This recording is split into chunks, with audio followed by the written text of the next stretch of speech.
Good morning. We went from just me to like 6 of you really quick.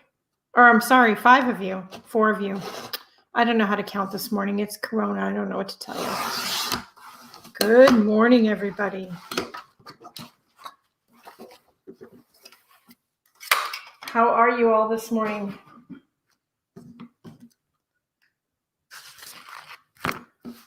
So hey Petra, good evening. As I mentioned in the title, we're going to do some DIY dyed papers I have an idea for. Inspired by a couple of new to me YouTube channels I found last night and I've been obsessing over. Good morning, Kristen. And I linked the 2 YouTube channels in the video, in this broadcast description already. If you're watching the recording, it's in the video description. But I got the idea from watching their channels to do some dyed papers with stuff I have already. I need my water. Hang on. I always forget something, like never fails. Okay, so the 2 channels in question, the channel is called Dory, and the other one is Egg-to-Bell, I think is the name of the channel. I may be mispronouncing that, and if I am, I'm sorry. I would recommend sort of checking them out just for a new kind of way to do art journaling. It's, in my opinion, the way they journal is kind of a combination of like bullet journaling, a little art journaling, maybe a little bit of planner stuff. Like it's interesting way to do things. And one of the channels, I think it was the Dory channel, gave me the idea to take some of the DIY dyes I have that I've been dyeing fabric ribbon and stuff with. This is my dye notebook, by the way, in case you haven't seen it before, where I've printed out suggestions for different things from nature and you can find around the house that will make different colors. And then I put that in the front. And then I started experimenting and I would make notes of what the item was and what I did to get the results I got. And then I would put the fabric swatches and I did different things. This is turmeric, like a can from the Dollar Tree. And I did different things and I got different colors with different things, some more successful than others. Let me zoom in a little bit and turn the autofocus off because that's going to, I don't know about you guys, but that's going to make me crazy. Okay. That's a little better. Okay. So different things. And this was just some old ink I had that I watered down. And I was just curious what it would do to the fabric, whether it would be sort of crunchy and unable to be stitched through and that sort of thing. And it turns out if you water it down, you still get this really bright color. And at the same time, it's not crunchy or anything. Now, I will say this ink had like some metallic mica in it. I wouldn't recommend that because the mica is like just, you can't probably see it on camera, but it's all over the page. Blackberries. These are wild blackberries that I just picked out, honestly, out of the wild property near my house.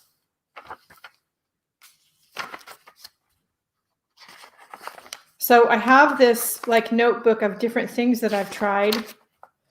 And then as I was watching the videos last night, I realized this one was supremely disappointing. I got like nothing. I realized I haven't done any of these on paper. Like the only one I know I've done on paper is the coffee. So I thought, what if I did some DIY papers and then I had some papers that I could use in my daily drawing journal that I do. And I post pictures, by the way, on social media. So if you want to follow me on social media, check my Linktree list of links in the video description. Good morning, Kathy. So I thought if I make my own DIY papers, I could use them in my daily journal, in my art journal I have up here and different things. And then I thought then an idea popped into my head because I still have to do the November mission inspiration. So I thought maybe I would do something with that this morning. But first, let's dye some papers. I've got all of my dyes labeled and like everything here. I've got a basket of them now. So we're going to dye some papers. Now this is just dollar store drawing paper. So you get a big pad of this at the dollar store, and it's got a decent amount of sheets in it. It's like 9 by 12. It's thin paper, so it does get kind of wrinkly, but it works really well for collage papers and that sort of thing. And if it gets too wrinkly for you to like deal with after you dye it, you can always press it flat with an iron, and then you have a nice flat piece of paper. And it is storming outside. If you hear wind and stuff, just FYI. So I'm going to take, I think I want to try the turmeric first. And we're going to shake it up because some of the stuff settled at the bottom. Actually, now that I did that, I thought, maybe you don't want all those granules on the paper. I also pulled a couple of my art foamies out. So in case you didn't know, I have a design line with art foamies, and you can find them in the video, again, in the video description. But I thought if we do some DIY dyed papers, and while the dye is wet, if it's a dark enough, bright enough color like the turmeric, what would happen if I stamped this into it and lifted it? Would it pull the dye up? Would it leave enough of the dye on here to stamp it on another piece of paper? Like, I have no idea. So we're going to try that too this morning. So let's get started, shall we? Enough chatter. Let's get started. I also have my dryer plugged in next to me. I've got a spray bottle of water. Got kind of a icky mop brush. This is a cheap craft smart brush. 3/4 inch. I don't know. It doesn't say.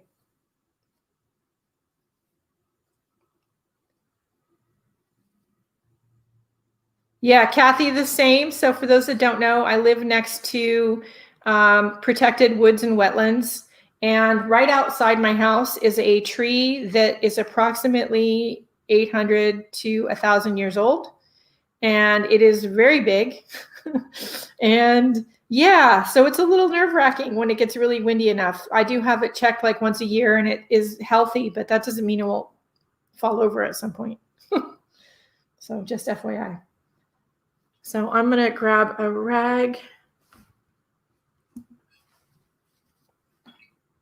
get my brush damp. I'm going to get some of my, see, look at this color of this. It's just, and again, this is just turmeric. Okay, is anybody else noticing that pattern coming up on the paper? I don't know where that pattern is coming from. I have no idea. There are some like florally marks on this paper, so that's interesting.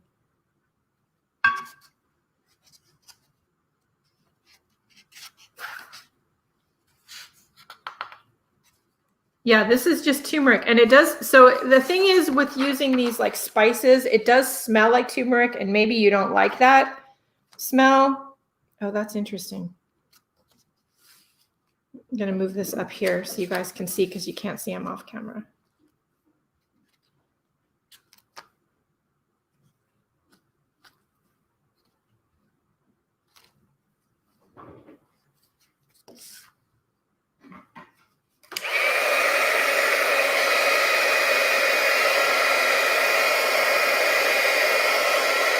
It's very light colored. You could get darker colors of this if you want to really soak the paper. I just want paper that I can sketch or doodle on, write notes on, to put in my journal that's a little more interesting than just flat white paper. This one is interesting because I don't know where these designs are coming from. No idea.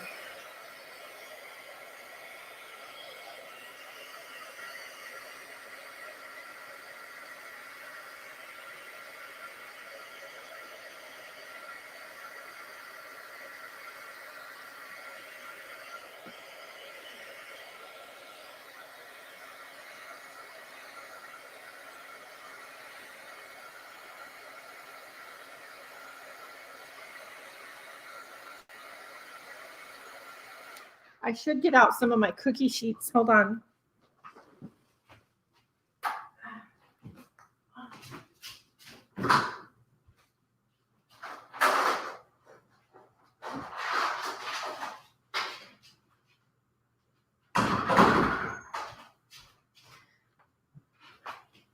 So another thing for those that don't know, dollar store cookie sheets.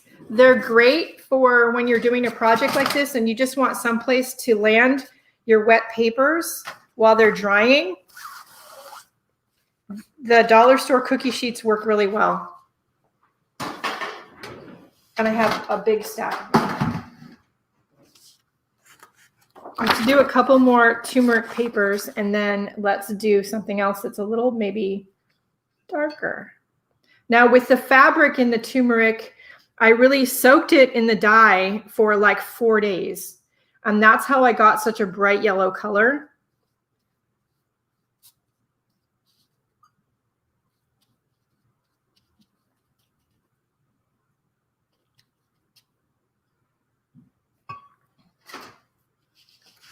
And again, I'm going to take another piece of paper.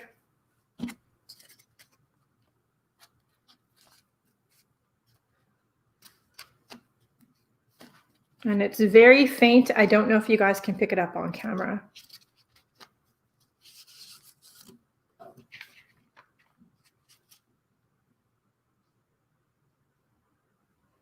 I'm actually not. So with these natural dyes, I have put in some vinegar and alum.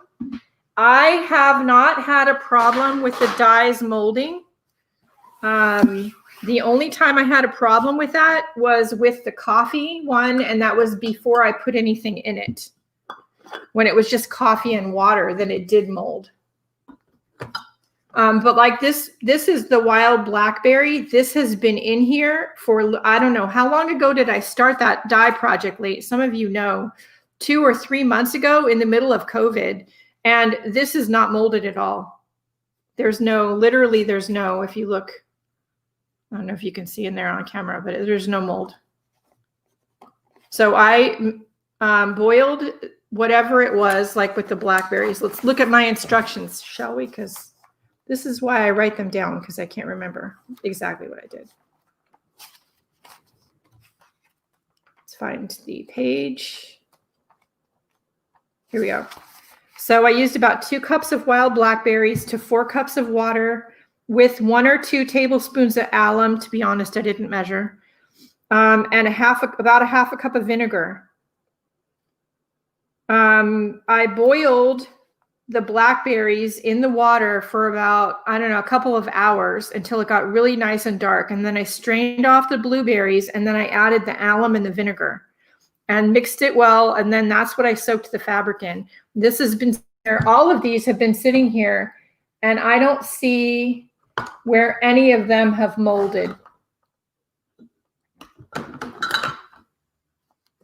Just FYI.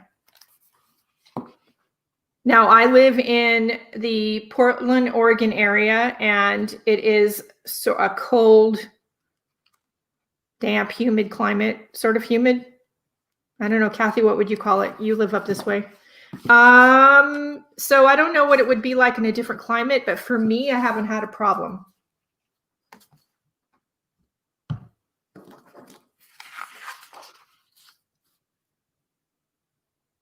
Yeah, the book is a great idea because, you know, if, okay, so if you're like me and you're of a certain age and you have anxiety issues and you, you know, you're stressed and, you know, you can't remember from one minute to the next, what was that thing I needed at the drugstore? Oh yeah, dental floss, but you only remember 2 days later after you've forgotten already. Writing it down is a good idea. And, you know, putting a little fabric swatch and doing a little drawing just makes it sort of a cute document book, reference book, DIY reference book in your stash. And this is a Moleskine Cahier before anybody asks. I have some of these with like photo color palette references that I've done too. Okay, so I'm southwest of Portland. I'm near King City. Just FYI, I'm not in King City, but I'm near King City, if you know where that is. Okay, so let's get a couple more pieces of paper because I'm dying to try the Blackberry. See what that does.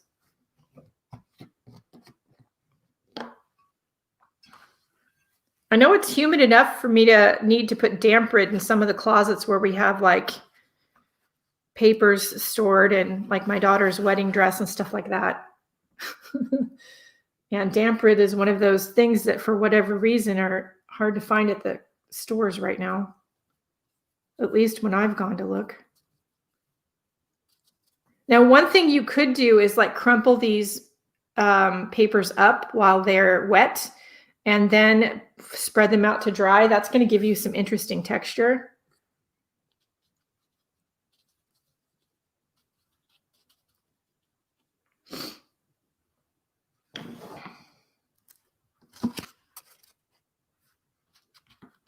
Damp, yeah, damp. Damp is a great word.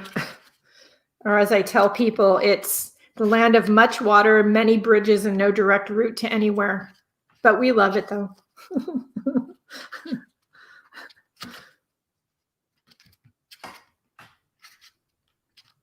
So you can see because that's wet where the, you know, when it dries, it's not going to be that dark, but there'll be just a faint hint of those stamps on the paper, which is just going to make it interesting. You might not be able to, when it's dry, kind of really tell what it is, just that there's something there, which is, I'm okay with that.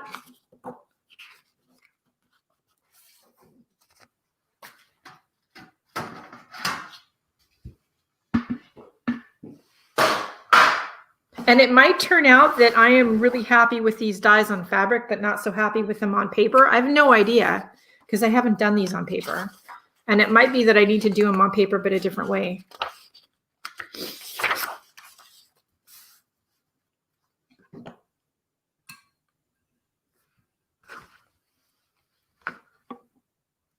You know what I didn't do with this one? We didn't shake it up. So these are natural dyes, and I do add stuff to them so they don't mold, but the, you know, stuff does settle at the bottom.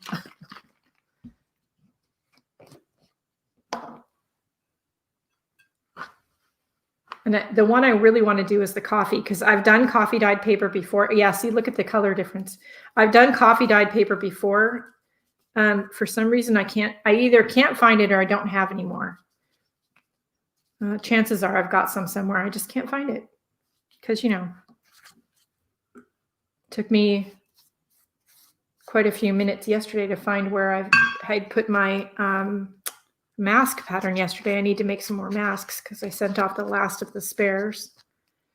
So I need to friends and family who needed them. So now I need to make more.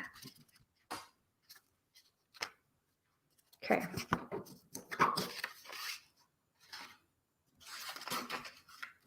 The other thing you should know about what I'm doing is that my cookie sheets have been used for dyeing a lot, and I don't really wash them.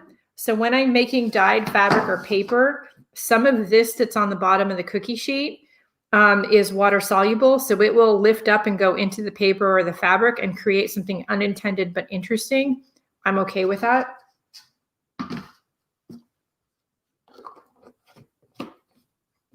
And if you guys try making your own dye out of things that you have around or that you can find, I'd be interested to see what you come up with. I'm trying to find that coffee. I know it's in here somewhere. Camellia. Oh, the last one I picked, of course. And I will tell you too. So there were two websites here that are the ones I got ideas for what things I could use for what colors. PioneerThinking.com and ArchitecturalDigest.com both had articles on making natural fabric dyes. Or one of them was titled "A List of Plant Material Available for Dyes." So if you just do some Googling, you're going to find some reference material that works for you. And I recommend like printing it and pasting it in the front of your notebook at first and referencing the sites. So at a future date, if you forget, where did I get that information from? You know, and you have your list. Yeah, what are you waiting for? What I will say with the coffee is now, I mean, obviously we can't travel anymore because, hello, COVID. Thank you. And on this one, we might do coffee and we might do a couple other, we might mix it up a bit. I would get really bad, icky hotel room coffee. And I would bring it home because I wouldn't drink it, but I would bring home the dry coffee and I would put the, usually it's in some kind of filter pack because you have like a Mr. Coffee machine or something, and they'll give you a filter pack of coffee. And I would put it in a sauce pot on the stove with a couple cups of water and just boil the crap out of it until it was super thick and super dark. And that would be what I would make my coffee dye out of. And you're welcome. So I'm thinking we'll do coffee, and what if we do red cabbage and maybe some rose, all together, and then let's dry it and let's use that maybe on the Mission Inspiration. But literally, you guys should see the basket I have. 1, 2, 3, 4, 5, 6, 7, 8, 9, 10, 11, 12 different, 12 of these. I save jars and things to put the dye in. Some of these are from Home Chef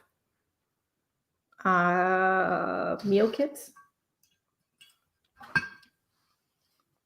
Okay, so coffee, which I know you've seen a lot of people do coffee, and you get this just light tan paper, which again is just interesting. Doesn't have to be more than that. It's just something that's just not white. If you look at the white piece of paper and you're like, crap, what do I do with that? I have no idea. Well, you know what? Get out some dye, make some fabric dye, tea. I don't have any tea dye right now. I've used it all up, but tea works really well. We had one funny Christmas where 2 or 3 different people gave us big giant boxes of K-Cup coffee pods for Christmas, but it was a kind of coffee that I don't really care for. So, but you can make, if you have a couple coffee pods and you have a K-Cup machine and they're not the kind of coffee that you like, you can, look at how nicely purple that is. You can just, make a couple cups of coffee and use that to dye your paper.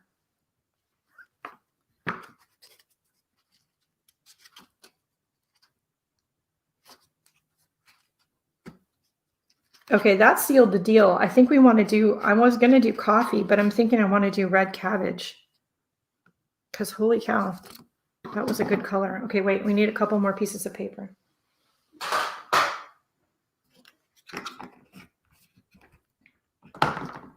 The red I forgot how pretty and how dark the red cabbage dye is. And literally I just bought a, cheap ball of red cabbage. And they're so pretty. I just chopped the whole thing up, put it in a pot with some water, boiled the crap out of it, and then that was that.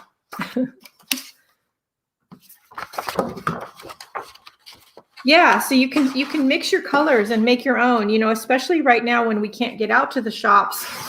And you know what? Right now you can't even always order stuff. So maybe you're out of inks or dyes or something, and you can't even order it right now. Well, that's okay. Why don't you just make some? And maybe you're like me and you're like, I have this stuff laying around. I should probably use it.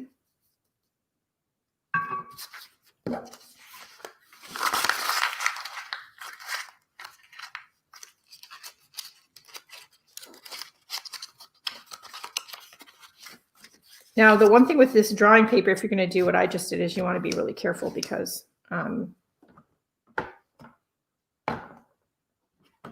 we go. Because it is not intended for doing what we're doing with it. It's just cheap drawing paper. And so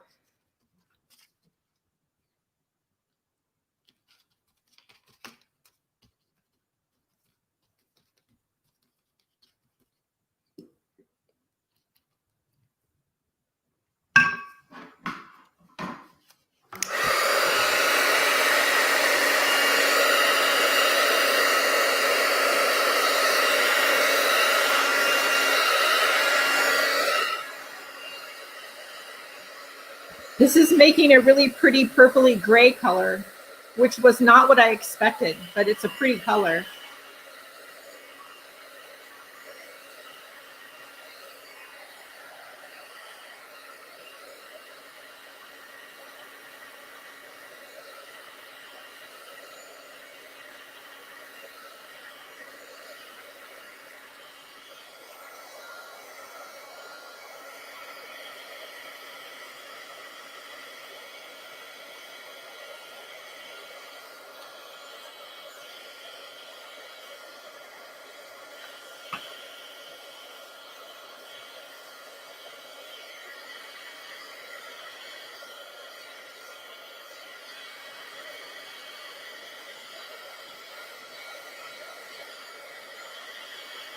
Now, ideally, you're going to do these and then you're going to just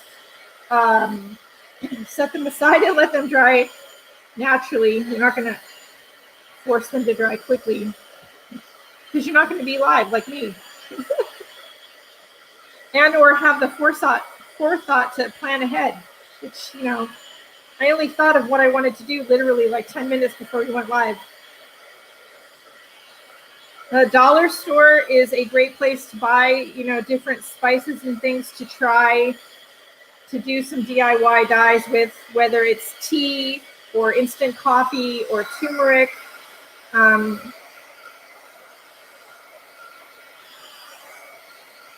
used to be in a artist cooperative gift shop with one of these.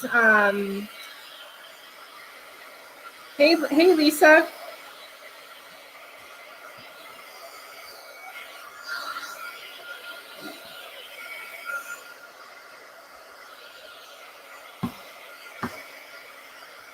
Hang on, it's going to be easier to talk when I get this dried. Hold on.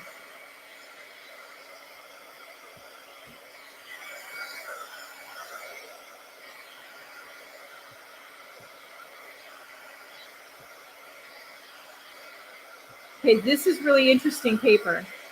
I can see doing more of this with the red cabbage. This is the red cabbage and coffee together. Okay, that's an interesting piece of paper. Red cabbage and coffee. I think that's my favorite one yet. Let's do a couple more of those and let's just set them aside to dry. So I used to be in this artist cooperative gift shop in San Jose, where I used to live in California. And there was this guy that was there, a super nice guy. He used to paint with wine. And when I was thinking about starting the fabric dyeing thing, I thought of him and thought, you know, if you just think of all those things in life that when you're cooking with them in the kitchen, if you spill them, they dye your clothes or you can never get them out of the kitchen towel. That's the thing to try dyeing paper and stuff with.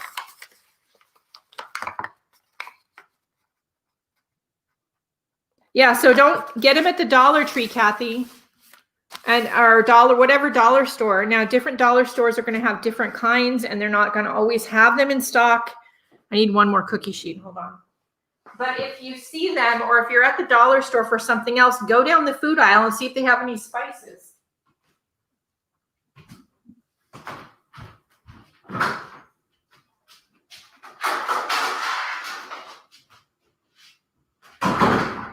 And if you're at the grocery store and you need to buy them at the grocery store, for goodness sake, buy the generic brand. Do not buy the fancy pants brand because that's going to be too expensive. So I really like the way this is drying. That's going to be my favorite one right now. So I'm going to make a few extra sheets of that.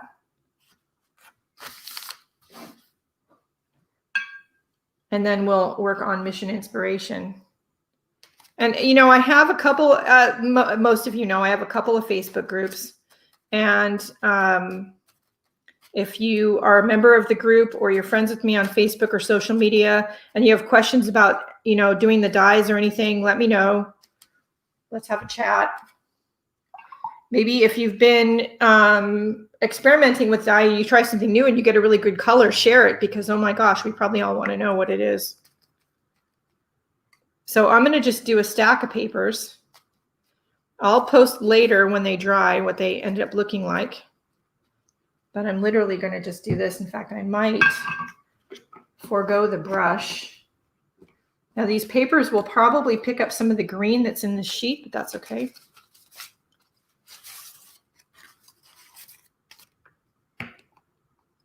So that paper is going to absorb some of what's underneath. I think, is it Shannon Green who does it this way? Or she just does like a stack of paper and lets them dry? Or am I thinking of somebody else?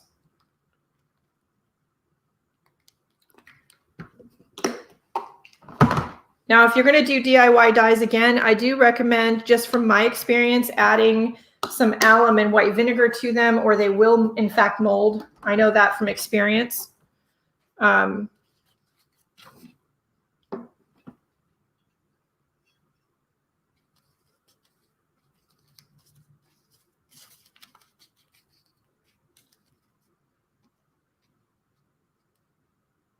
Yeah, so, and I think it's Shannon Green who does it, and then she puts the stack like in the oven or something on a very low temperature, and then just dries it like that.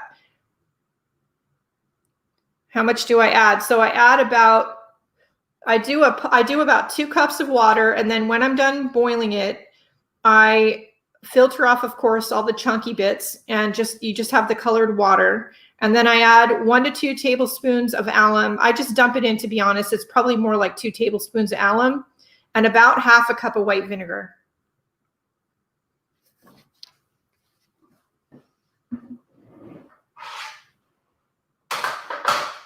I do have to say this one is drying, and this is going to be interesting with the Art Foamies dipped in some dye. Again, it's not going to be very dark.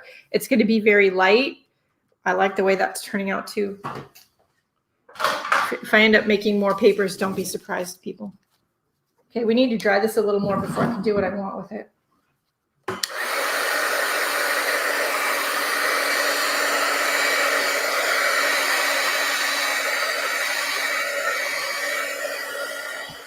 That's the back side. Look at that. Holy cow.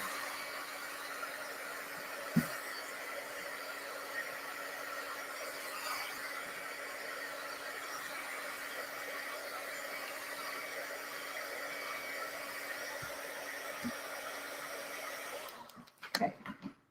I'm also going to need fresh water. So I have the other thing I was thinking was, okay, let's do DIY dyed papers. Because what are the things in your art room you haven't used very much lately? So the DIY dyes would be one. Also, these koi watercolors. I have 2 boxes. I have a bigger set than this. I haven't used them since before I moved. So let's do that. Let's use them. I think koi is a good alternative, inexpensive brand of watercolor, in my opinion. And there's nothing wrong with them. We're going to work on Mission Inspiration, which is why I wanted this piece of paper. This is going to go well. And one of his colors is, I can't read that without my glasses on. Hold on. Cloudy gray. Does that look like cloudy gray or not? Okay. I'm going to work in the hated watercolor journal. I really don't like this paper. It's really just not my favorite, but we're going to work in it anyway.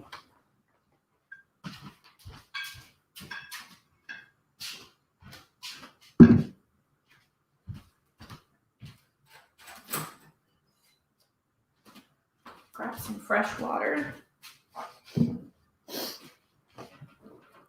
And a couple of watercolor brushes.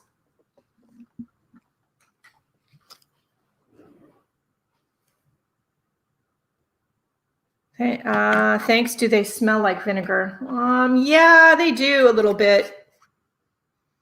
Yeah, they do smell like vinegar. I don't mind the smell, but yeah, they do have a slight vinegary smell.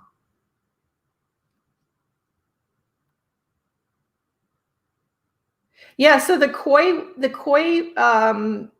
watercolor sets are nice travel sets because they're nicely pigmented paints. Here are the swatches taken from the set. They come usually with a travel brush, and they come with a separate mixing palette.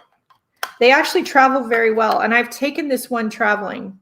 Now, I will tell you that you know, when you're going through TSA and they see this box in your bag, you may get stopped. But I usually am carrying a bag of art supplies, and I almost always get stopped because they're like, what is that? So, but you know, it's never been a problem. We just laugh. I just tell them, oh, watercolor paints.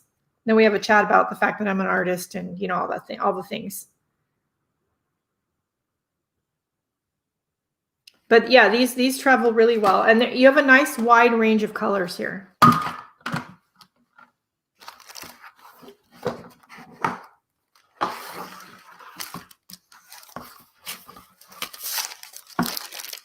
That was last month.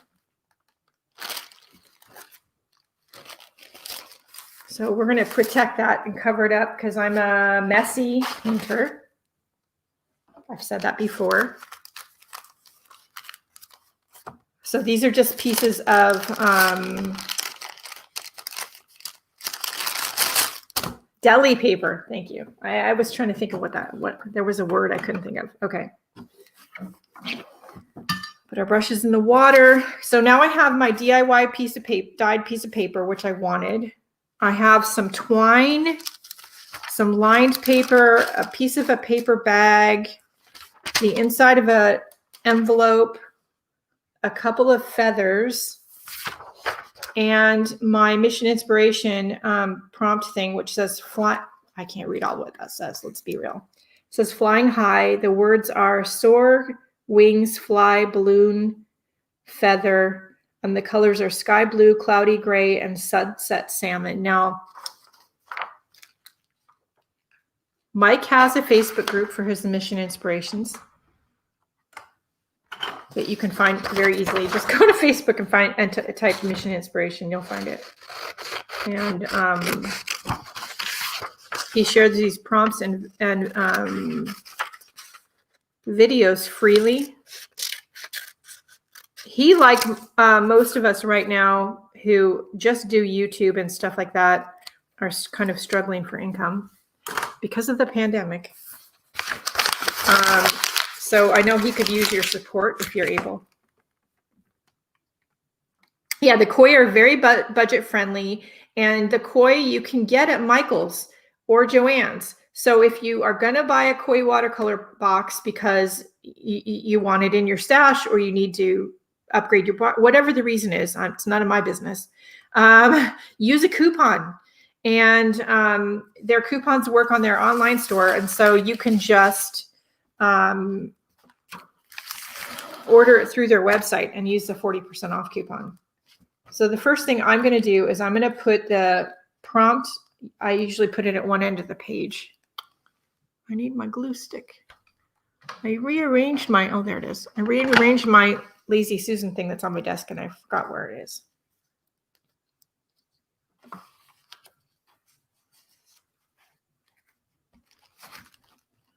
Yeah, they said here in Oregon that the rain will help with the fires, but they didn't expect them to be out until well into November. And I think they're still smoldering in some places here, Lisa. So if they are in California, that wouldn't surprise me. So I just used a Yoo-hoo glue stick. And then we're going to take a gift card. It's an old hotel room key.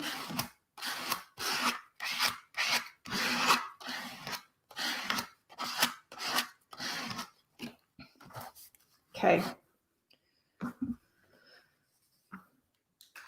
Now, glasses time. All right, so I'm going to start with my 1/2-inch flat, and we're going to wet the paint. This is just an old spray starch bottle. It's got water in it. This, I've had this, you can tell this is, well, this must be 10 years old, this bottle. Okay, I'm going to grab some, let's see, cobalt blue. Yeah, still smoldering. That's the last thing I heard too. Now, lately, you know, everything's been, well, it's been about the election and COVID and stuff. And I'm going to put in some indigo. They have this really pretty dark indigo color in this palette that's just wonderful. And I'm going to add just a little bit of Payne's gray. just to make it a little less bright. And then some water.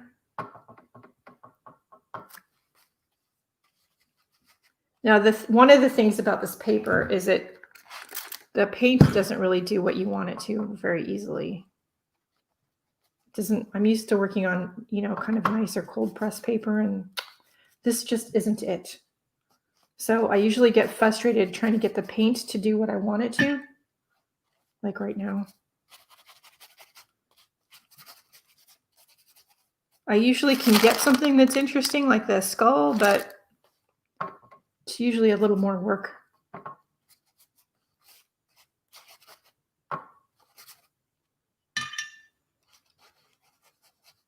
But I'm determined to use this journal up because I started using it and it's got some interesting work in it.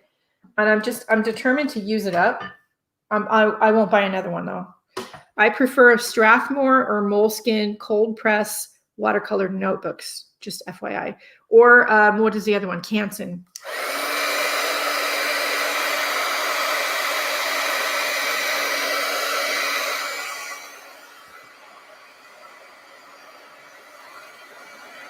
And the water bleeds right through. So that's another reason in this notebook for putting the paper. Good watercolor paper wouldn't do that. It just sucks it right up. It does. It sucks it right up.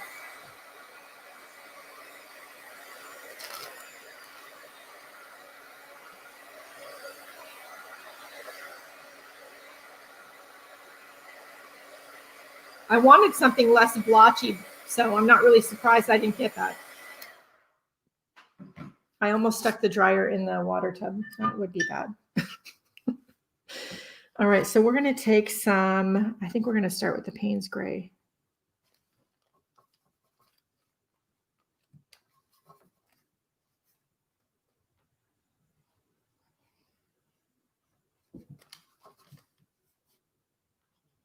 I'm just using the tip of my paintbrush. I'm barely touching the paper. No digging any holes to China. Now, again, this paper is not going to do what I want it to do. So knowing that, I'm going to have to make it work.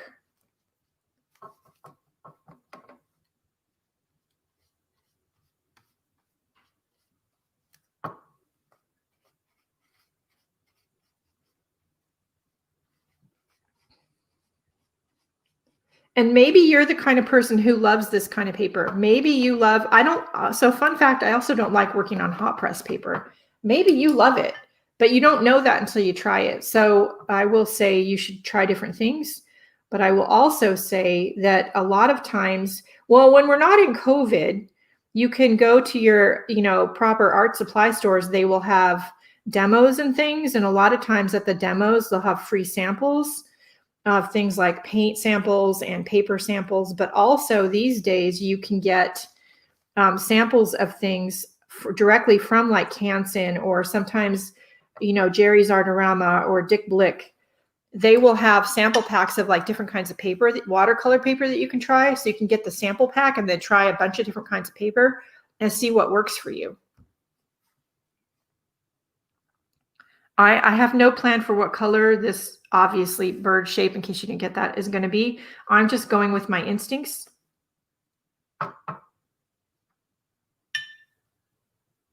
And for whatever reason, I'm feeling the blues and grays today. Not just because, oh, that was a lot of paint. Not just because of Mike's prompt, but, that was a lot of paint right there. That's all right.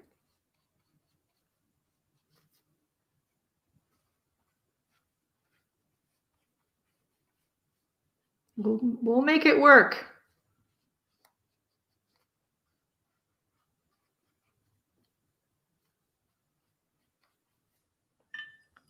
Yeah, and you can see, it does this in the back. It bleeds right through. It's supposed to be watercolor paper, but I would argue with the person who made this because it doesn't seem like it is.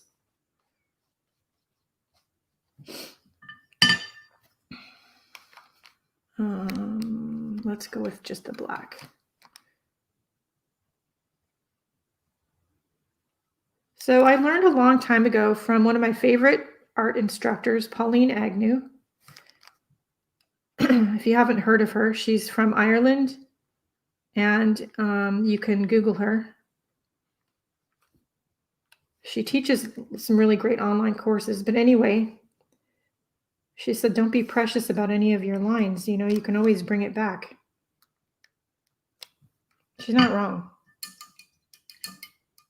It's not watercolor paper. It's definitely not.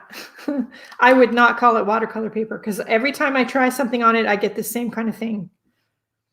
So I'm going to, and I knew right away that we were going to use this because I want to use the journal up, but that I wasn't going to do a ton of detail on the painting because it's just going to frustrate the crud out of me. And on this one, this is mostly pencil and acrylic paint with a little bit of watercolor because, yeah.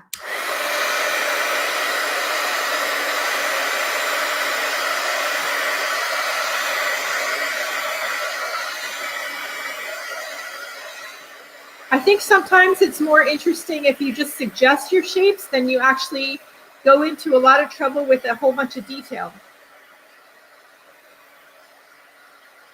Especially when you know you're going to do other stuff on the page.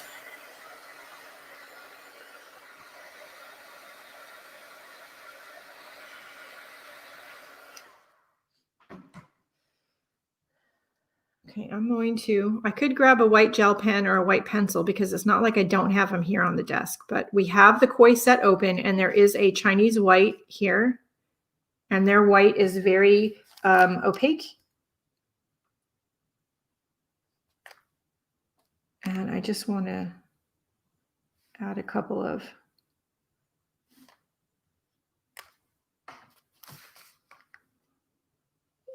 little pieces of interest, light in the darkness, if you will.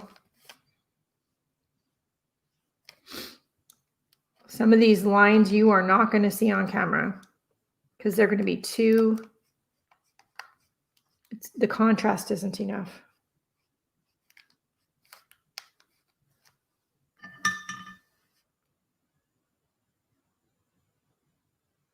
But I like that. I like what's going on there. And you know, I'm liking the koi set. I forgot how much I like that set. I have the bigger one. They make one that's really big. We're going to push that up just a little bit. And we're going to grab these. And I am going to start with this piece of plain lined paper.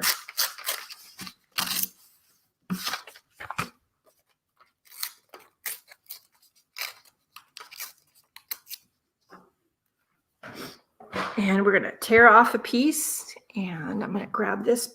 Do I want that pen? No, I want to grab my favorite Bic crystal. And we've got a couple of feathers I want to use. I want to use a piece of this too. And maybe a piece of this.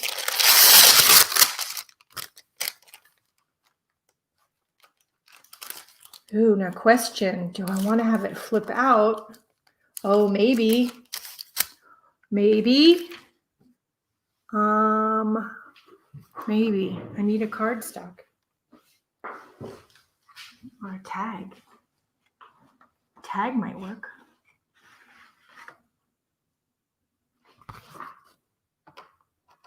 That might not work. Tag. Let's see. A big tag. Big. Or a big piece of cardstock. I must have one on my desk somewhere. There must be something I can use. Oh, how about this? This is like the back of something. I don't know what that is.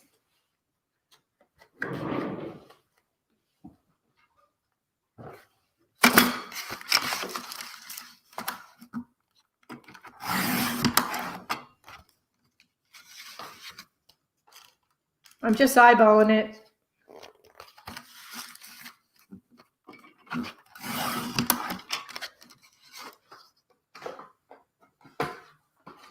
So what if we do something here that flips out like that?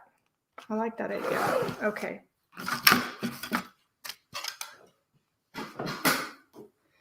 All right, so now we're going to work on that little piece of card. This is like a piece of packaging from something. I don't know what this is from, but I've been cutting it up. The back of it says Acme United Corporation.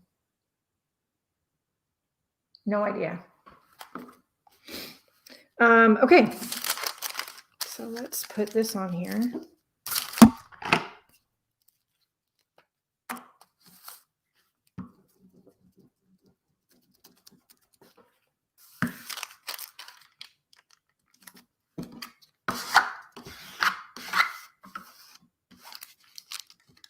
One of the things I like about those two new YouTube channels I've been watching like crazy the last couple of days are that neither of them are using expensive materials. In fact, most of the time they're using stuff we've already been using, which is product packaging and found things, inexpensive dollar store stuff that we already know about.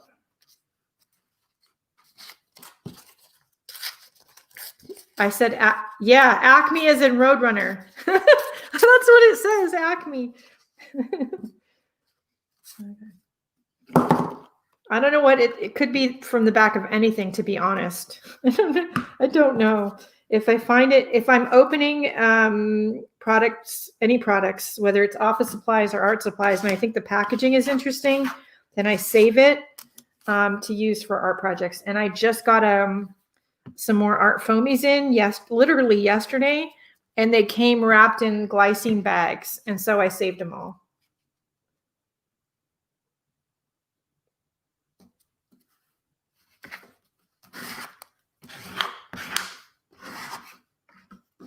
So if you don't have a Yoo-Hoo glue stick, another one that's good is Elmer's Extreme. It works really well. Now, before I put this little piece of lined paper on, which I think I want to put like down here, I am going to do some writing on it.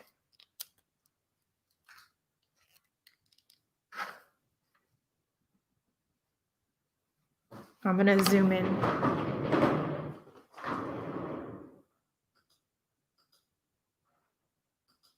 Oops, wrong way. Sorry. Okay. Hopefully that's zoomed in enough you can see. I try to be. Before COVID hit, I was trying to go, low waist around here, and then COVID hit. So, we're still trying, but so I never plan what I'm going to write, but most of my art and journaling always has writing in it or a quote or something. This is no exception. I'm just writing what I'm thinking.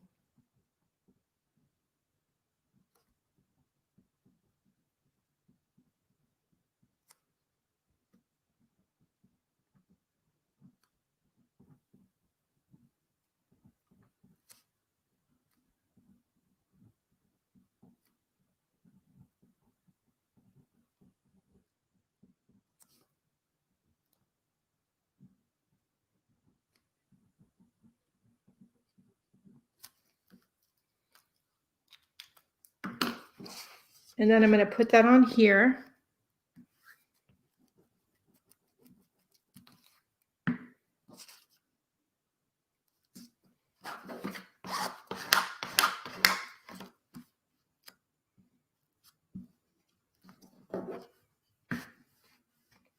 Okay, then we've got our feathers, which I pulled out of my stash.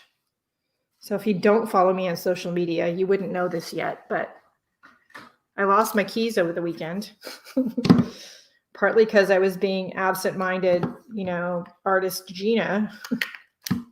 And I'm always walking around. Well, I go on walks daily. That's my form of exercise. And I usually have a bag in my pocket because I do live next to lots of wild open wetlands and things. And I'm usually picking up leaves or something and dragging them home. Well, over the weekend, when I was doing that, I dropped my keys.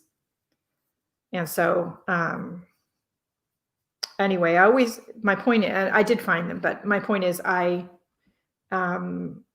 always am bringing home leaves or acorn caps or something. So I have a collection of things from nature. Like there's a whole cubby in my bins that has just collections from nature, including feathers. So I just grabbed a couple of these out of the collection of stuff I have. These are one of the things that I will like use a coupon to buy if I'm low, or if they're in the clearance department. When you can get in the shops, I will pick up feathers.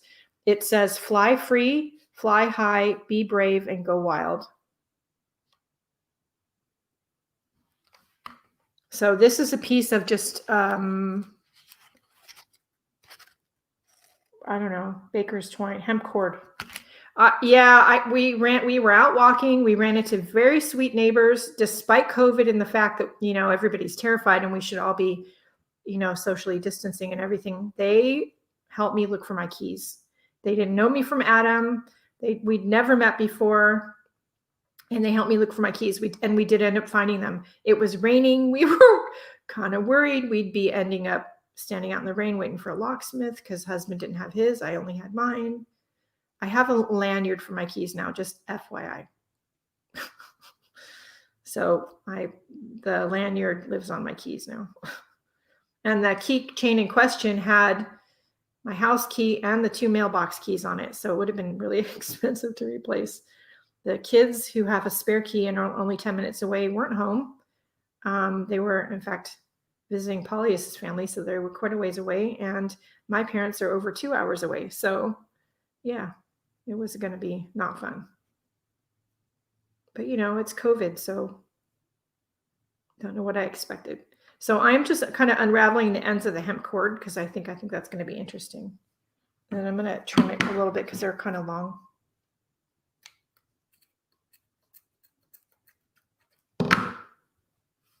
And then I'm going to like put that over the staple. Let's use tacky glue.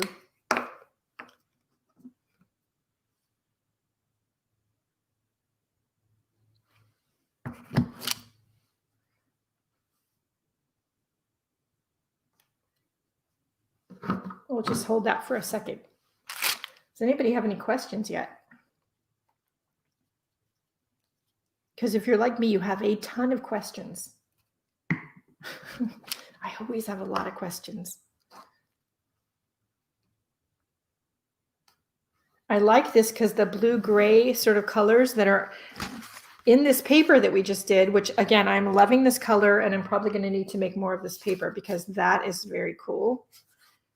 Mimic the colors that we got from the watercolor paint.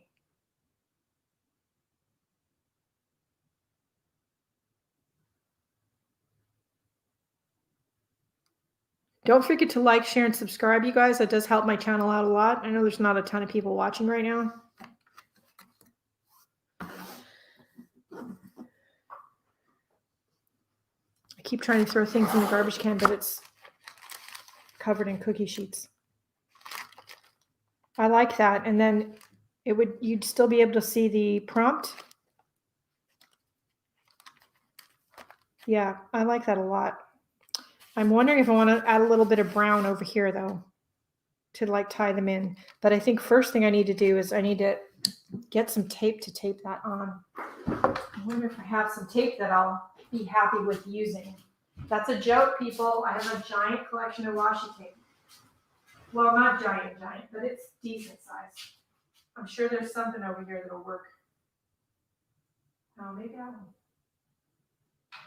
Maybe. Let's grab 2.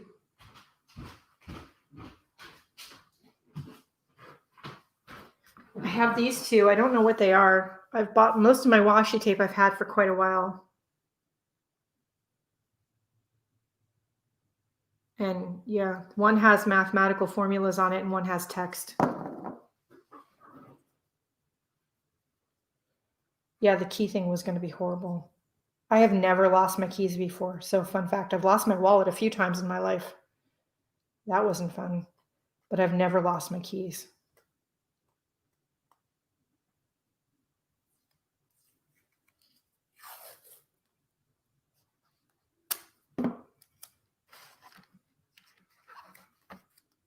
No problem.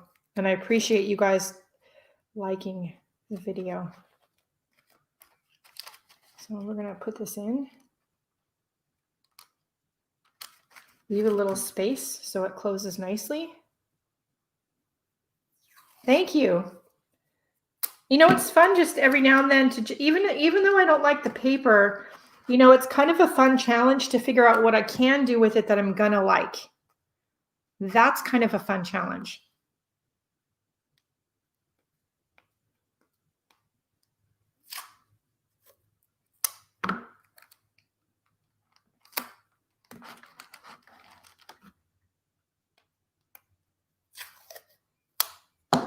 And it doesn't have to take, you know, tons of time. You know, you can get your creativity in just a few minutes. No, I don't want more of that one. I want more of this one.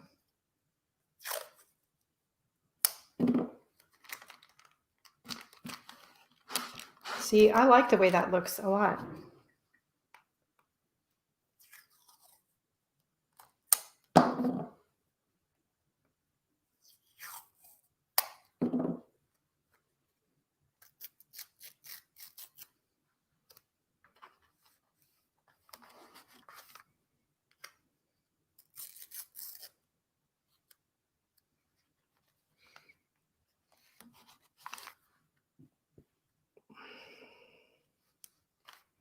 I was going to get out some colored pencils, and I may still do that, but I like the way the tape looks on there. So the other thing I did recently is, for those of you that like them, more power to you, but I'm not a Prismacolor pencil fan. I just got some Crayola ones. And you know what? They're okay.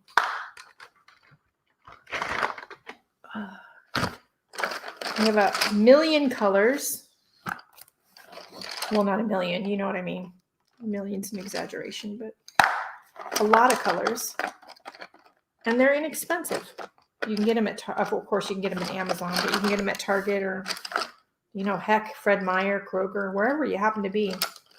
I think that's going to be the one I'm going to want to use. Oops.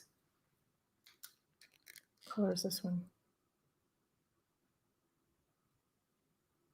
Tan. Okay, so I'm not exactly sure, but let's do this. Where's a little scrap of paper? Oh yeah, maybe that one. Maybe both.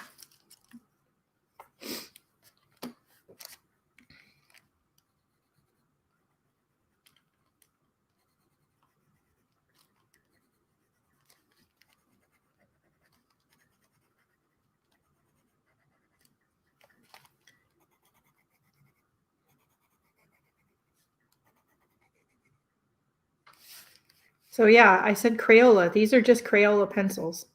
So then you're not, you know, too crazy about treating them as something that's too precious or anything. They're just Crayola, which is fine.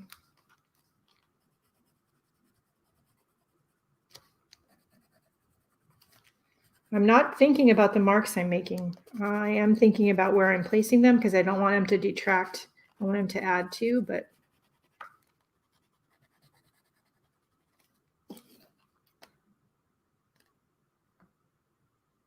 yeah, so I like Derwent pencils. I also like, I have the Derwent Graph Tint, which I think are like the ink tints.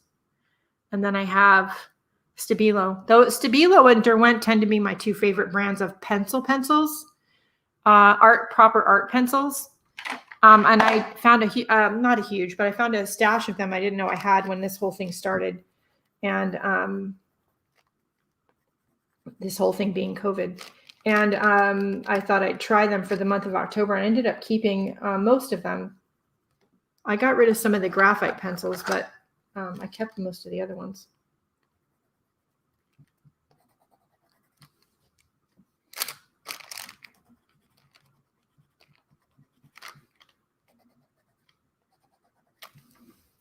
Okay, see, I like that. And this is a DIY pencil holder. This is the bottom of a coconut sugar jar. I just cut the top off. Like, use what you have. And yeah, if you're going to buy, you know, yourself new art pencils, even if they're Crayola and you're going to do it at Michael's or something, then use a coupon. Okay, I love the way this turned out, and I can see doing more of this.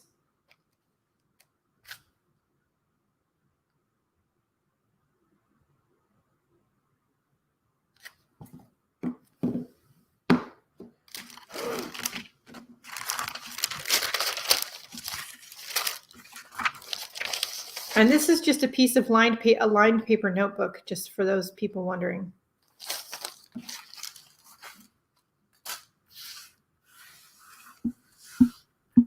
Okay, where's the one with the stack on it?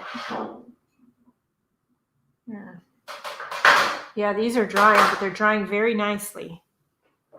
I will be doing some more. Hello, Barbara. So I like the way this turned out very much. But now I want to dye some more paper. So let's do that. And just put that underneath the tripod. And raise it up just a little bit.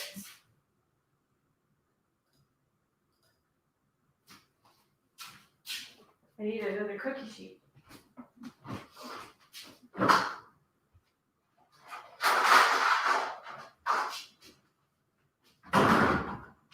So when I bought my stack of cookie sheets for dyeing paper and fabric, I bought like 20 of them from the Dollar Tree. Just FYI.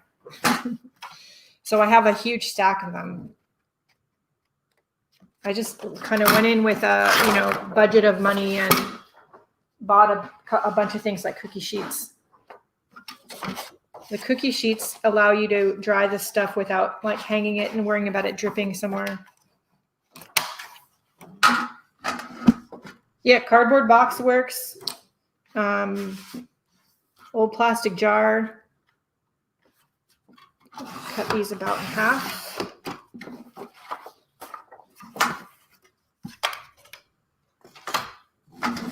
You don't always have to spend a ton of money on like fancy stuff to do your see, we wanted, what was it? Red cabbage and coffee? No. Blackberry and coffee? Somebody remind me. Where's the coffee? There's the coffee. Did we do the wild blackberry? We did. Did we do the blueberry? I don't know that we did the blueberry.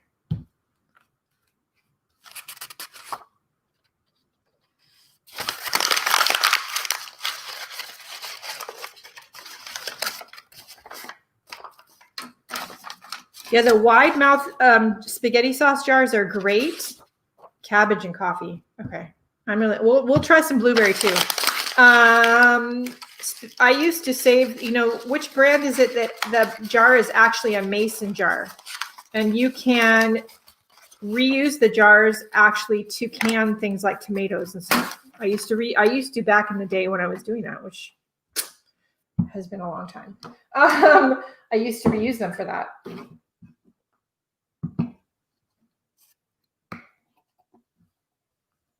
And we're going to put a little bit of the red cabbage dye. And then we'll put a little bit of the coffee dye. And Barbara, in case you didn't know, we got this really cool gray colored paper from that I just used in the journal page you saw a minute ago. I'm going to just kind of blot it around.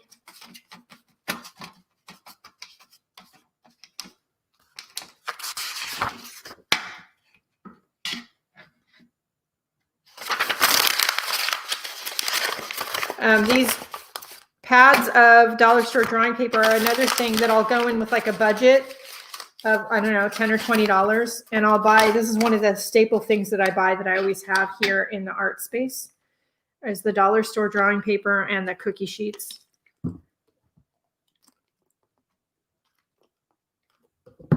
And we have a dollar store that's actually, it's actually walking distance from my house if I wanted to walk there, which I don't know if that's a good thing or not, but.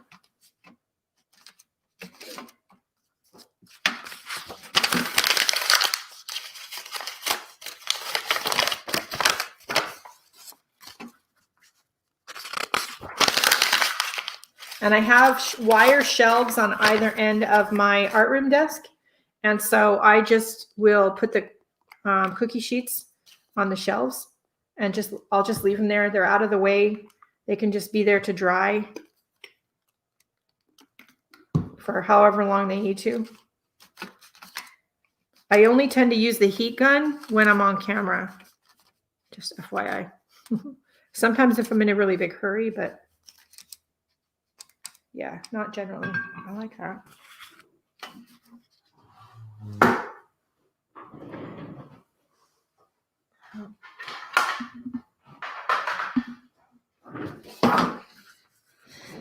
I want to try the blueberry.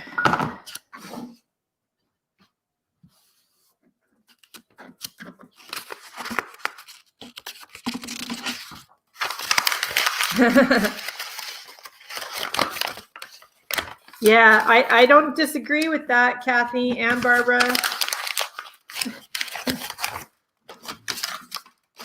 I'm also really, really, really tired of the I'm not going to wear a mask and you can't make me arguments that keep popping up all over places like Nextdoor.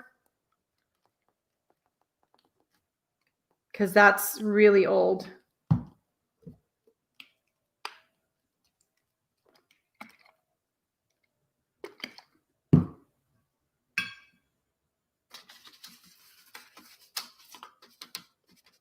Yeah, so you can bake them in the oven and that works too. I'm just, my oven is downstairs and I'm upstairs. And so that just isn't going to happen.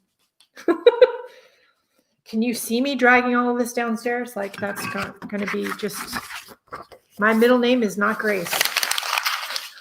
Yeah, so the blueberry dye came out very red.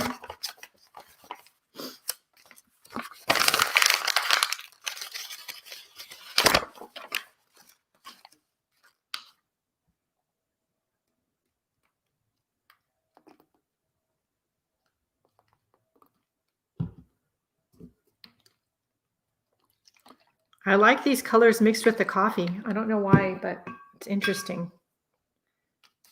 Yeah, exactly. All over the floors, and downstairs is wooden tile. Thankfully, it's not carpet, but between here and there is carpet. So yeah, and it's beige carpet. So let's just not go there. I need some more paper. I should have just cut this whole thing up. Why didn't I?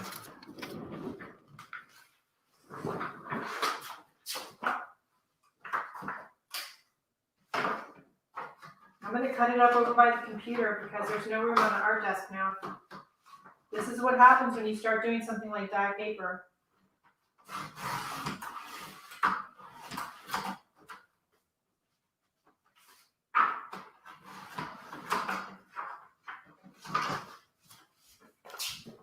Okay. So I cut these pieces in half because they're about 9 by 12. And I've found that if I cut them in half and do something on this smaller piece, it's not only easier to travel with, easier to take downstairs into my daily drawing bag. It's also a great size to do something with that I want to cut out of to go with my journal without wasting a whole big piece of paper. I tend to like smaller journals. So the smaller size piece of paper works for me, whether I'm jelly printing or doing something like this. Of course, somebody outside has decided to do some kind of yard work or something. I can hear a leaf blower or something. It's raining outside. I don't know why you're blowing leaves in the rain. So deli paper will accept the dye, but there's on your deli paper, there's going to be like a waxy side, a side that's waxier than the other. You're going to have more trouble getting the dye to stick on because it's kind of got a little bit of like parchment paper. It's got a little bit of a coating on it, whereas drawing paper doesn't have that. You probably would have an easier time with paint than you would with dye.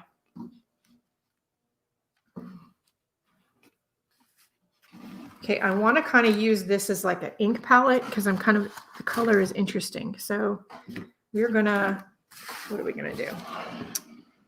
We're going to do this. I have no room. Okay. And I'm going to put some more dye over here.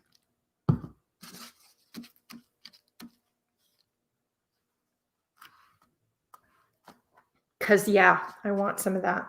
Look at that. That's going to be pretty.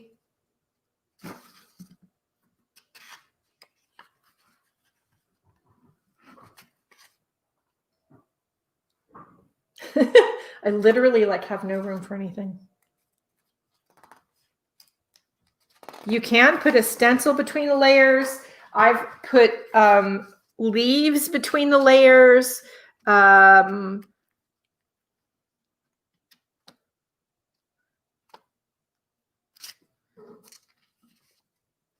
at that.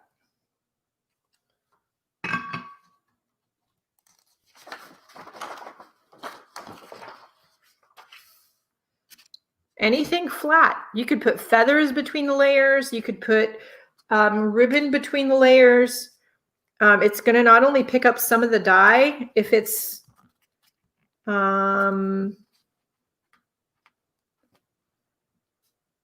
absorbent, but it's going to leave an interesting mark. And if it's something like from nature where you could do this, and I've done this with fabric, where you dump a bunch of dye on it and you put the fabric, but between the layers you put, say, flowers. And I have done this where I've gotten out I have one of those big square irons, easy press irons, and you layer a bunch of fabric or paper with dye or coffee or something on them and fresh flowers. And then you get the whole thing damp and you press it and it gives you some interesting marks.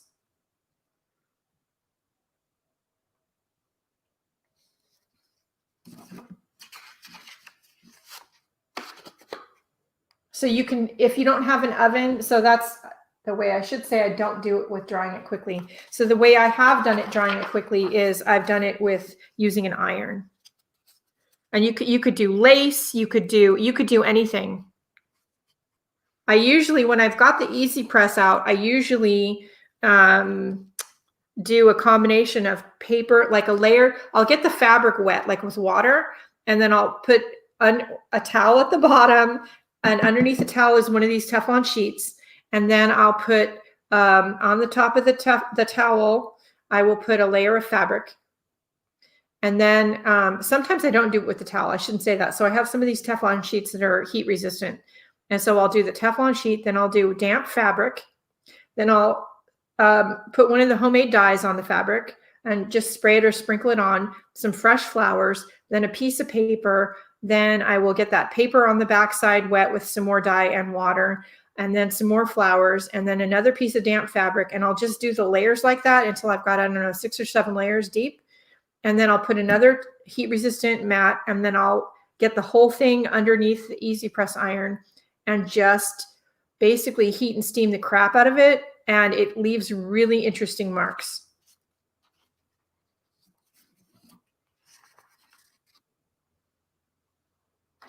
And great, Barbara. I'm glad. I hope that they come soon for you. You get to play and share what you do with them.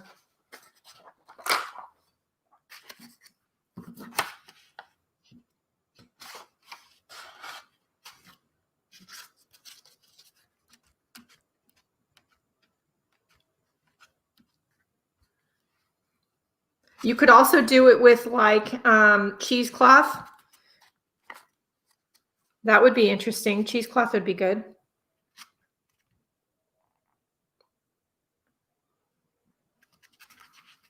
So these 2 foamies were unexpected designs that art foamies of mine that art foamies chose to make.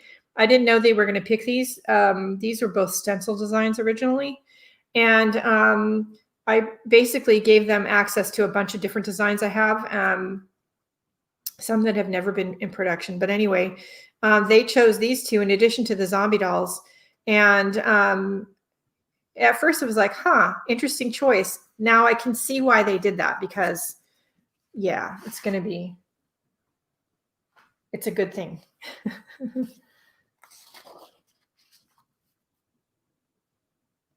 Okay, now I just thought of something I want to try. Oh, holy cow. I wonder what would happen if we used some of these dyes on the jelly plate and then printed with them. Okay, hang on.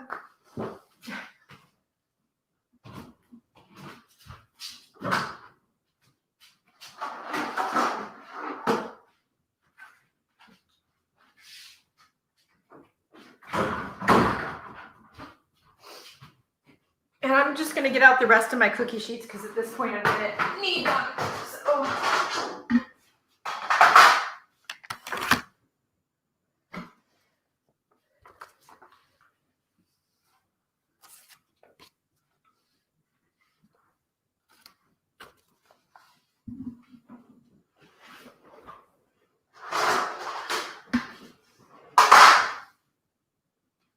Put everything on the cookie sheets. Now, these are dark because they're damp. So when they're drying, they're a lot lighter. But again, it just makes an interesting mark on the paper. So can you see right there where it's the part that's wet versus the part that's dry? It just makes an interesting sort of faint mark on the paper that just gives you something more interesting than just the plain white paper to work with. And how dark it is going to depend on what you're using to stamp it with. In my case, I'm using DIY dye, but you could do this with anything. I have a bunch of jelly plates. I'm not bragging, but this is my favorite one, the 5x7. If you're going to buy one or put it on your Christmas list, and you're an art journaler, in my opinion, this 5x7 one is a great one. It's a good size.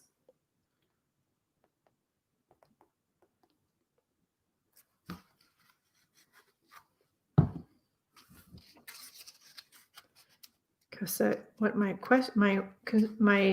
curiosity was, what if we put some of these on the jelly plate and kind of, I have a habit of using my jelly plate as a stamp pad.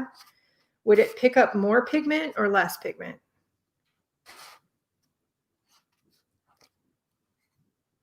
Okay, because the stamp pad, the jelly plate's not absorbing any of the ink.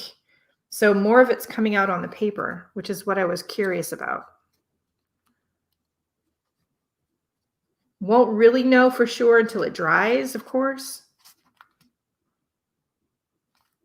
I have round ones. I've got the bigger one, but I think the 5x7 is my favorite. It's the one I grab the most. So see, here's this one. And this is one of the ones done. You can see where it looks like initially, at least, I mean, again, it's going to have to dry, but it looks like this has picked up more of the pigment from the DIY dye. We won't know for sure till it's dry, but.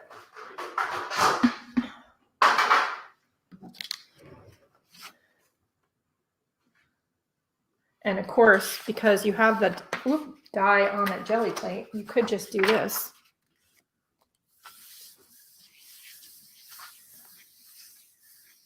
Yeah, using it as a palette. So I have a habit of using my jelly plate as a palette often. You can put a thin layer of like acrylic paint on it and then get your red rubber stamps out and use it basically as a stamp pad for your red rubber stamps to stamp them with paint instead of ink. Okay, that just kind of went everywhere. It's messy, by the way. Because, you know, just cleaning up the mess. Splat, right? So I use the 5x7 often, not only as a jelly plate, traditionally as a jelly plate like it's intended, but I also use it as an ink pad.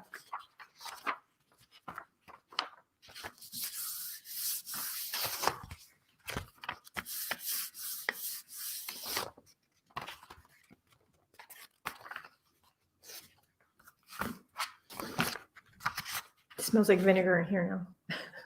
Okay, so now I want to try that with where'd that cranberry one? I mean, why do I keep calling it cranberry? Red cabbage. What's this one?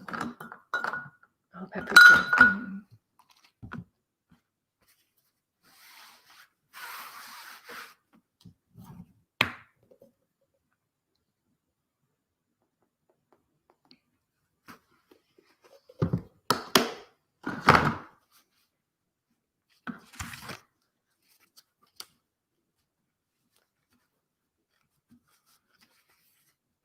Yeah, so I wasn't using it as much, period, until I got the smaller ones. And I have the littler one too. And And now that I've rearranged my closet here in the art room, so they're really easy to get to, and they're like literally right inside the door. Pancakes. Ah, yeah, I don't blame you, Barbara. They sound delicious. Anyway, now my jelly plates are like right inside the door of the closet, and they're really easy to get to. And I found that, look at that.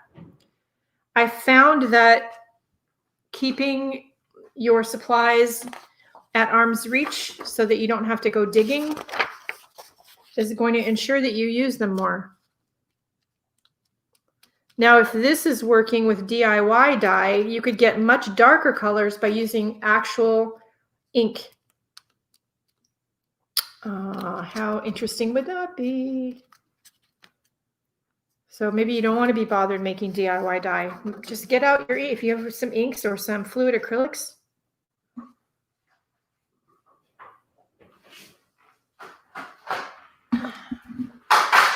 One of my cookie sheets has a piece of brown paper at the bottom, like the kind that you use to tape off something when you're yeah, I'll post pictures later when they're all dry, Barbara. It has a brown piece of paper on it, like the kind you use to tape off like sections of your room when you're painting. I'm going to leave it in there and we'll see what happens with that too.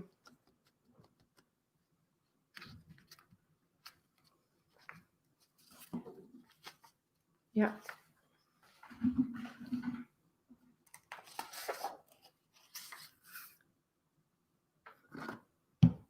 And this is the red cabbage dye.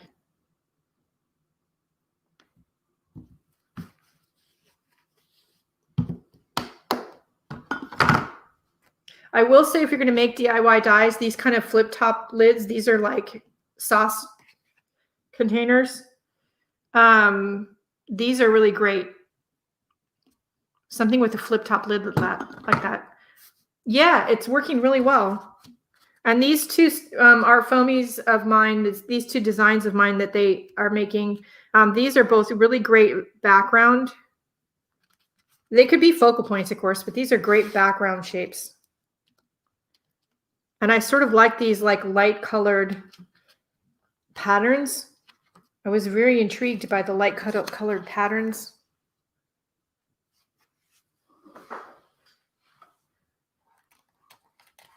I'm literally like on the last 1 or 2 cookie sheets, I think. Does anybody have any questions? This is unexpected fun. There's just something sometimes about doing something that, whether it's the journal page, because that was pretty simple too, or it's something like this right now in times, that stressful times that we're having, that are just very relaxing and therapeutic.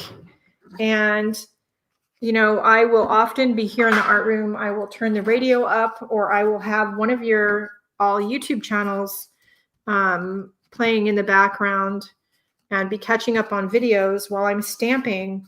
And it's just very relaxing, and it helps with the stress. So if you have things in your art room that you haven't used very much, like jelly plates and stamps and maybe some DIY dye, or something you've collected bits and pieces for but you haven't actually done anything with yet. I had been collecting like all this DIY dye stuff and I hadn't done anything with it. Now's the time. We can't go anywhere because, you know, COVID. So just spend some time right now and have a fun time with it. I'm going to stack these cookie sheets up until my sheets are full, and then we're going to like go down to the bottom. And we'll see what the ones on the bottom, if they're dry.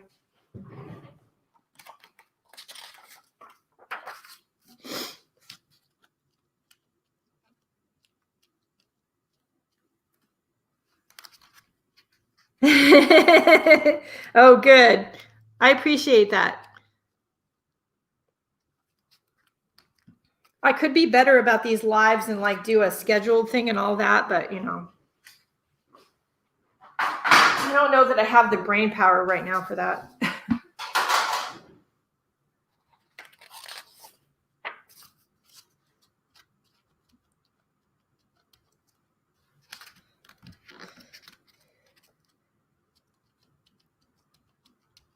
So what kind of tools and supplies do you have in your art room that you've been collecting that you just haven't gotten to yet? And what's holding you back? Last piece of paper.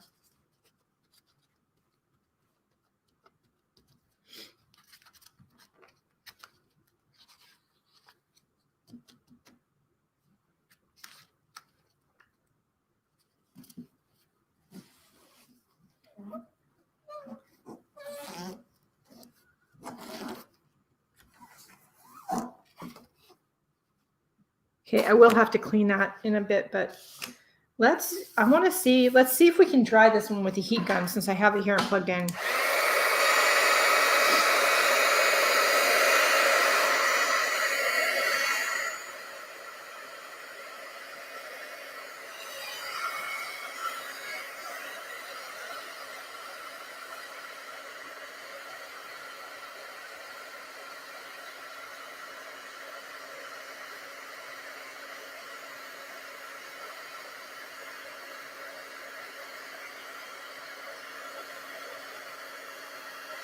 So if you want to see what these look like when they're dry, and it might take a couple of days for everything to dry thoroughly, you're probably going to want to follow me on social media. Go to the link tree list of links in the video description, and you'll find my Instagram link and Facebook groups and all that stuff. I post there daily.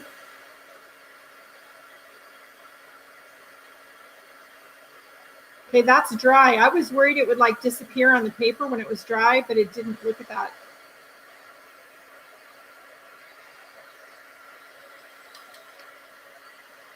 It did pick up some green because there's green stuff on the mat, but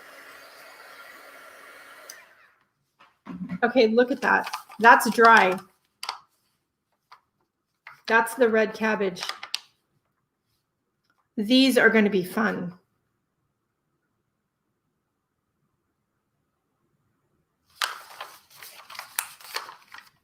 So if you guys look up those two websites or find others that have suggestions for things that you can make dye out of, and you find something interesting that works, do share over in one of the art Facebook groups, because we would all like to know, I'm sure.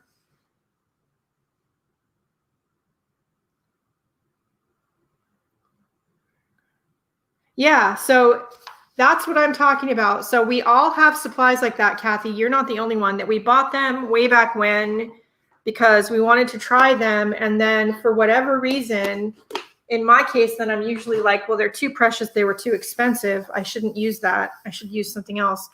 Don't tell yourself that. That's a bunch of BS. Use it and enjoy it. And if you're the type of person that, if you spend a lot of money on a supply like paints or colored pencils, then don't spend a ton of money on, Derwent or something. Crayola works just fine. For watercolor paints, Koi is a great one, and it's very affordable. Use your coupons. Right now, we should not be going to the shops if we don't have to. That includes the craft shop, unfortunately. But I've had decent luck ordering stuff online or doing curbside pickup. In fact, I've had better luck with curbside pickup from the craft stores than I have from the grocery store, to be fair.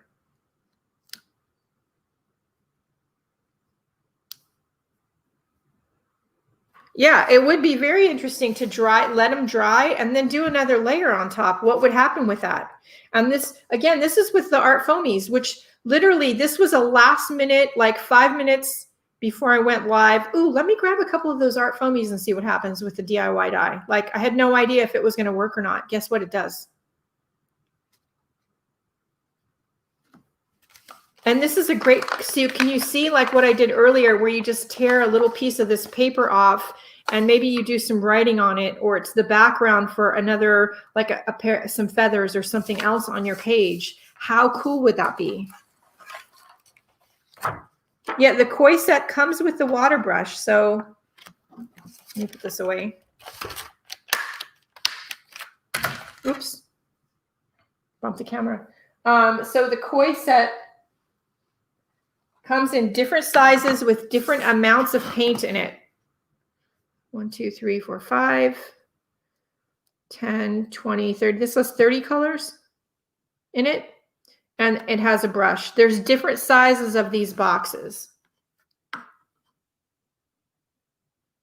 So you can get the box that has the size in it that you want with the color selection you want. And they usually always come with a water brush, and this brush travels really, really well. Like you can fill up the barrel and put that plug in. I have never had a problem with these leaking. And then the whole thing just is in a nice secure box. Now I do have the bigger one that's 48. So I don't think I've ever used. So it's on my list of things I need to do something with because I need to use it. I do like the Koi. They're one of my favorite inexpensive brands of watercolor paint. Yes, I love my Daniel Smiths. I'm never giving up my Daniel Smiths, but I love my Koi. So how fun would one of these pieces of paper look if you did a journal page, something like this, and you use some of this DIY paper like we did here with the random one? You could do it with this one, or you could do it with the pattern. How cool would that be?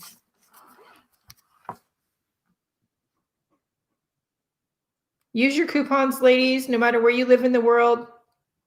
You know, most of your arts and craft stores have coupons. And if you're in the US, Michael's and Joann's both have coupon apps. Well, they have apps, buying apps, but the app has a coupon in it always. And so you don't have to carry the paper coupon around with you. Just have the app on your phone. And when you go up to checkout, just, you know, make sure the coupon thing is open.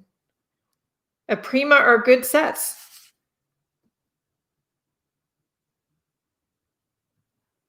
And it all is depending on what you can find and what's in your budget. I would stick with one of the better quality, inexpensive paints like Prima, Koi, Winsor Newton, or like Van Gogh. They all have inexpensive sort of student quality sets that are very affordable. And which one you get is going to depend on a few things. The color selection in the set. So if you just want the basics because you haven't really done a lot with watercolor before and you don't mind mixing colors, then you probably just need a 12 pan set. Fun fact, I don't like mixing colors all the time. I hate to say that out loud, but I don't. And so that's a thing. So I usually go for something more than the 12 standard colors. But you might just want 12 colors. There's nothing wrong with that. That works just fine. So 12 colors might work for you, but I would go with the one. Another factor is going to be one is in the box that's the size and style that you're going to enjoy working with. Because believe it or not, what kind of box it's in has a big deal to do with how much you enjoy the paint. I like the Koi box. I have a number of paints in that sort of more traditionally styled metal watercolor box. They're fine, but there's something about that Koi box that I really like. So much so that I switched my Daniel Smiths into a plastic box. It's a big box, but the metal tins are fine, and they're just not my favorite. But that's just me, because, you know, I'm weird that way. Just use your coupons because, yeah, you can get them at Michael's. Hobby Lobby has a coupon, has apps with coupons in it, so you can get them there too. Joann's, my two favorite places for paints are going to be Hobby Lobby and Michael's. Joann's has some, but not as much as the other two. So I would say go to either Michael's or Hobby Lobby. If all you have is Joann's, go there and see what they have. Okay, Kathy, yeah, I got to go too because it's almost lunchtime and I'm starving.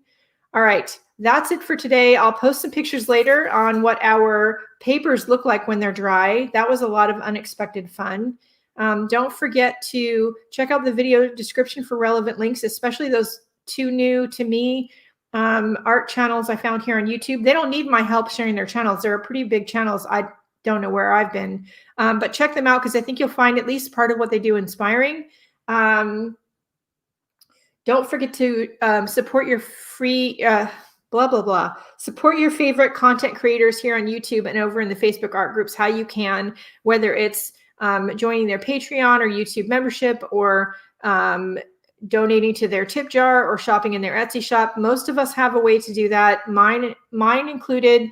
It's all in the Linktree list of links along with social media. If you just want to follow me on social media and see what I get to, the craziness I get up to every day, like losing my keys. Yeah, you know, the most important thing is to stay safe, stay healthy, stay creative. and go out and do something nice for yourself because you deserve it. And yeah, Joann's probably, you know, I would, if you're going to have it shipped, look for free shipping or save up what you need to buy until you have enough to qualify for whatever free shipping thing is going on at any of them, Hobby Lobby, Michael's, or Joann's. If you can do curbside pickup, which I've done a couple of times, it's actually not that bad, especially now that most of the places have like a designated, like numbered parking space. And so you just call them and say, I'm in space number 2, and they bring it to your car. And if you're afraid of them coming to the window to give it to you, what I do is I park, I open the back of my car, the trunk, and then I call them. And then I have them put it in the back and have them close the hatch. Like, to be completely safe, totally paranoid, socially distancing, picking up your stuff.